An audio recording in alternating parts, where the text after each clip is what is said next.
as you can tell, during my time away, I finally managed to get back up here. It turned out it pays to walk slowly across the bridges instead of just running wildly into them. Yeah. Hey everybody, this is Irvok, and you're just in time for another episode of Let's Play Legend of Zelda Ocarina of Time. One thing real quick I want to say. I fixed the little link symbol picture. Yay! Actually, I just changed plugins and that's all I did. Anyway, in the last episode, we started off this game and we got the Kokiri sword. Which, actually, if you ask me, looks more like a little bitty dagger.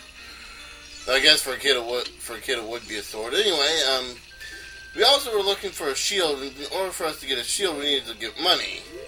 Which, well, where else would we spend money but a shop?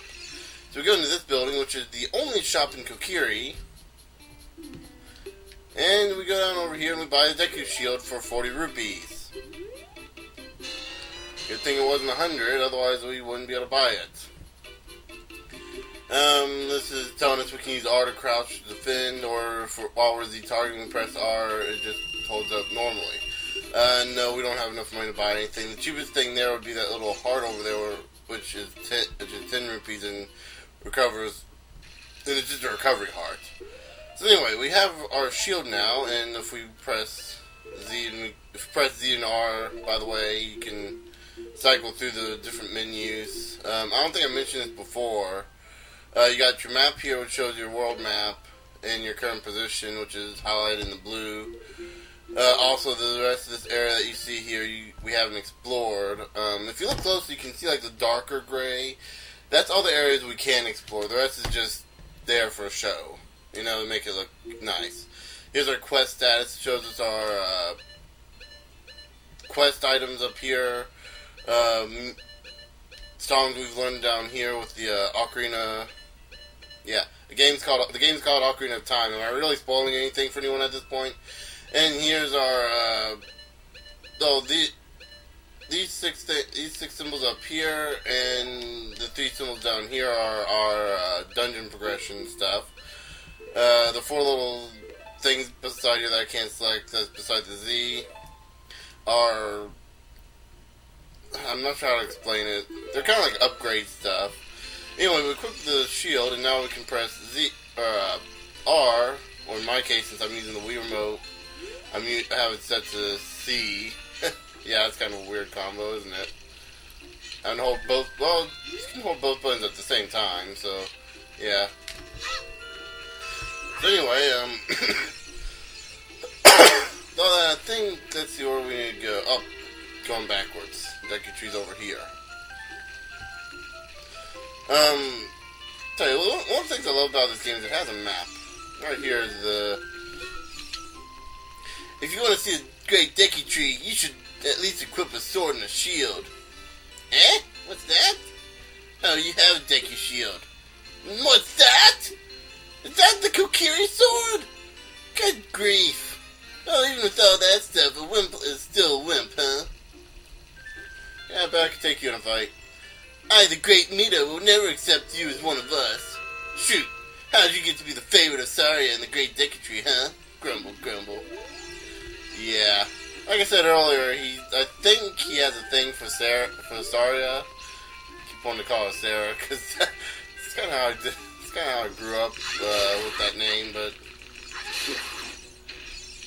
You know, here we picked up the Deku stick after killing these Deku scrubs, or not scrubs, Deku Babas. One thing that's very useful about Navi is if you target an enemy and then push up C when you see her icon, she'll tell you a little bit about the enemy. It's kind of helpful during boss battles, especially. But anyway, before we go any further, I want to go ahead and get the item menu selection. As you can see, those 3 triangle, or those 3 golden buttons up there, yellow buttons, however you want to describe it. Those are our C button items.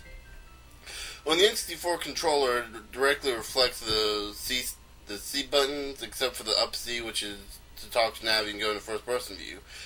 Basically, you select an item and then press whichever button you want, and it equips it to that button on the position. and then you can use that button and pick it up. But I accidentally activated a cutscene too early before I could show you that, so yeah. Anyway.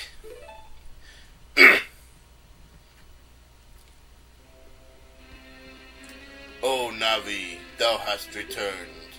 Link, welcome. Listen carefully to what I, the great Deku Tree, am about to tell thee. Thy slumber these past moons must have been restless and full of nightmares.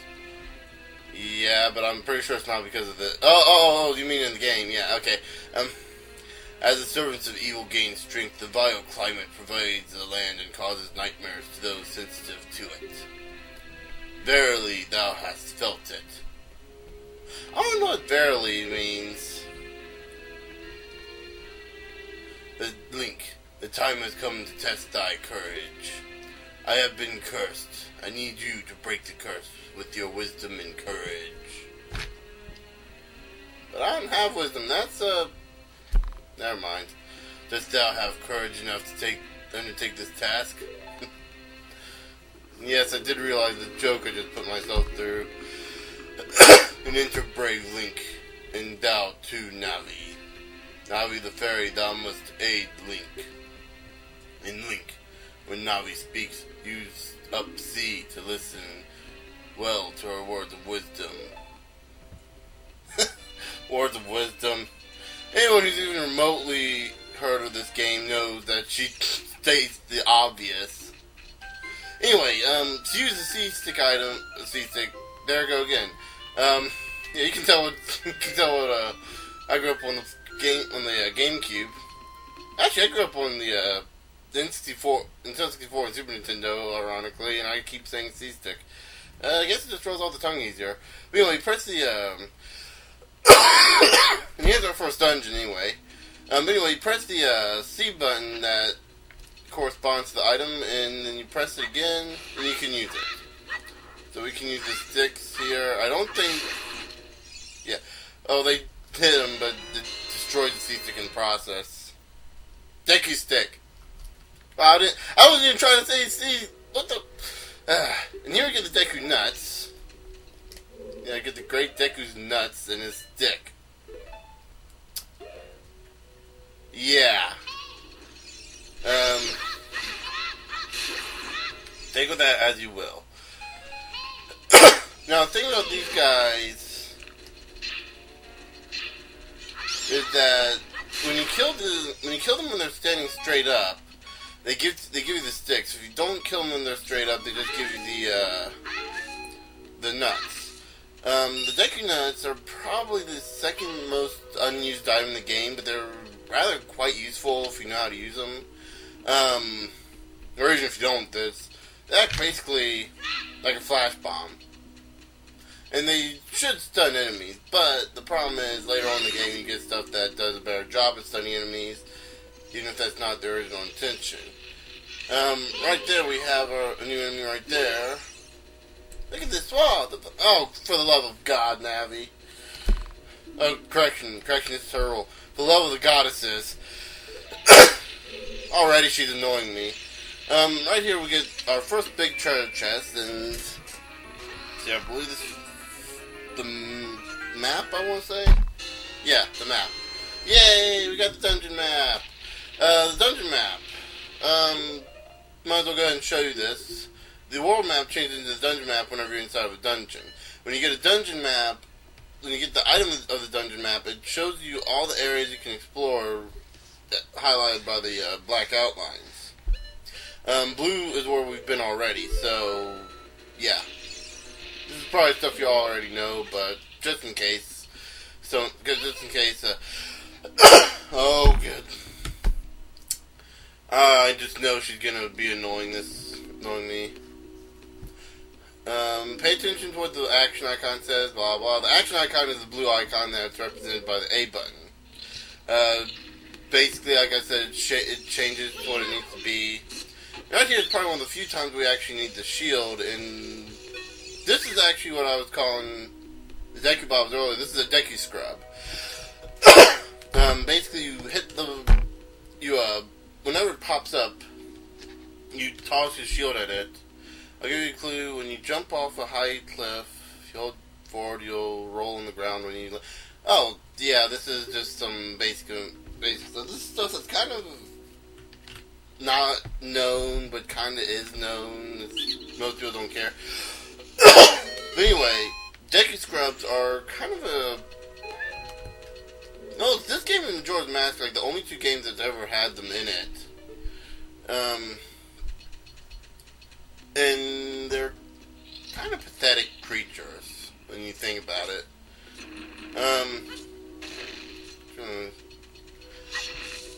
But basically, there's two types of Deku Scrubs. There's the business scrub, which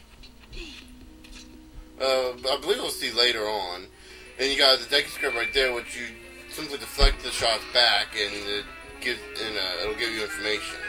The business scrub, you do the same thing with it, but it'll give you items for a price, of course. Right here, anyway, we get the slingshot, which is our first key item of the dungeon. And actually, it's our only key item of this dungeon, but it's a reasonably important key item. Not reasonably important right now. I mean, once we get further in the game, it'll get replaced by another item, and actually we won't even be able to use it.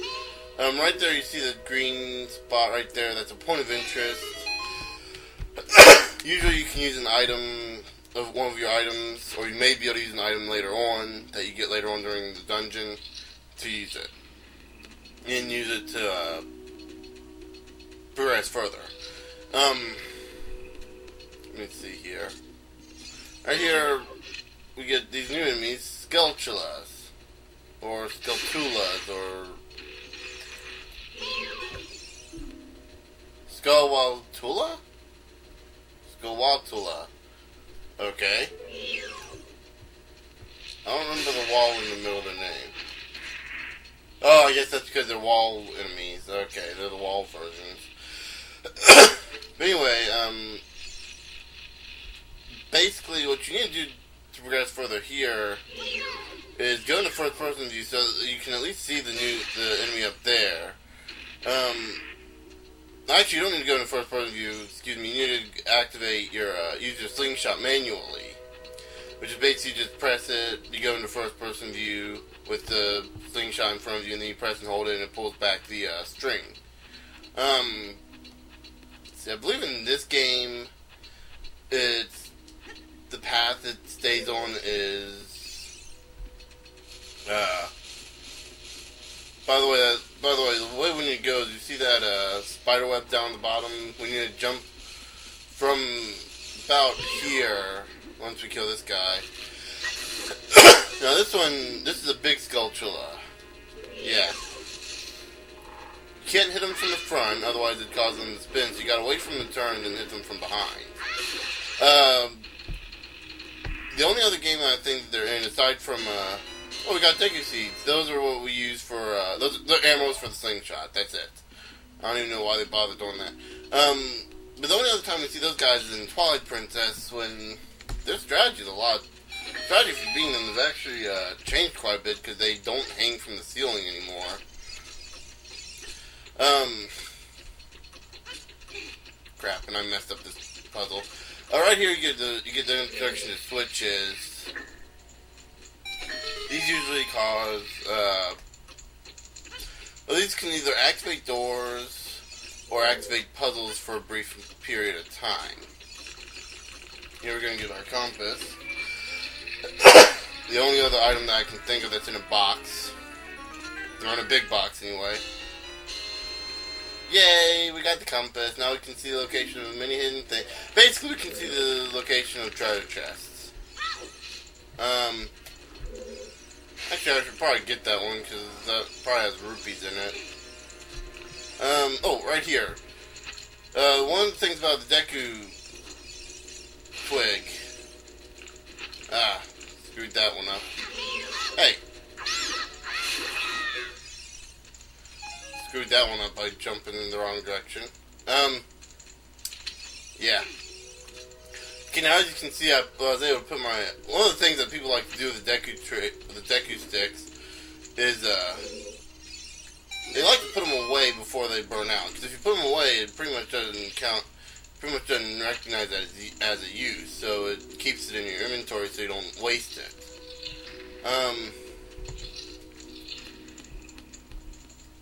Yeah, I totally went the wrong way there. Because I meant to go and get this box real quick. Yay! Oh, oh, and here we have another enemy. We have a golden Skulltula. Can't target it for some reason. But we hit it twice, and we can get a token. The gold Skulltula, you got a token proving you destroyed it. Those will play a part later on once we beat this dungeon. Oh, greater recovery heart. Let's see. There we go. Easy way to kill them, just get behind them. And I got more hearts from that, yeah.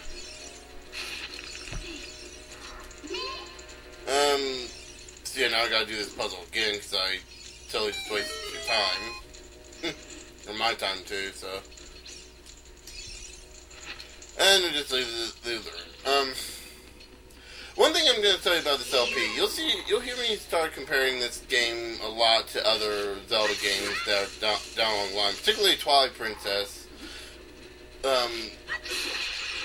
Mainly just basically like the enemies and how the puzzles had changed and all that. Actually, I think we're going to go to where that heart is, over here. Maybe not so much the puzzles, but mainly the enemies, because well, me and my friends have this argument over which is a better game, Twilight Princess or Ocarina of Time. And I of course say Twilight Princess because it's newer and they've been able to refine stuff and change mechanics and gameplay. However, so slightly. And actually, if you ask me personally, Wind Waker is a better game because it has some of the most.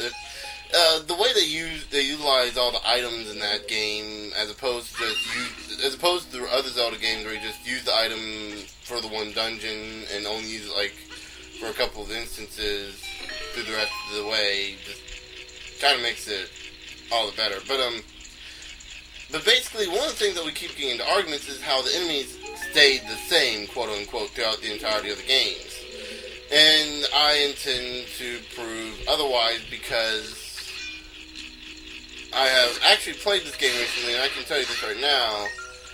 The enemies in the Zelda games have changed quite a bit. Let's see, to get that, I don't think we can target it otherwise. There we go. And I'm going to end this video off right here with us getting a gold skull token. So, in the next episode, we'll progress further into the dungeon. There's another golden Skulltula right over there. Actually, no, I think I'll go ahead and get this guy real quick and end the video off. Just 2 hits with anything will do. Excuse me. And with that said, we got our third gold Skulltula, and I think that's all of the Skulltulas in this dungeon. So, like I said, in the next episode, we'll progress to the dungeon more and hopefully find out what's ailing the Deku Tree and kill it with our mighty powers of swordness. Yeah. With all that said, I'll see you guys later.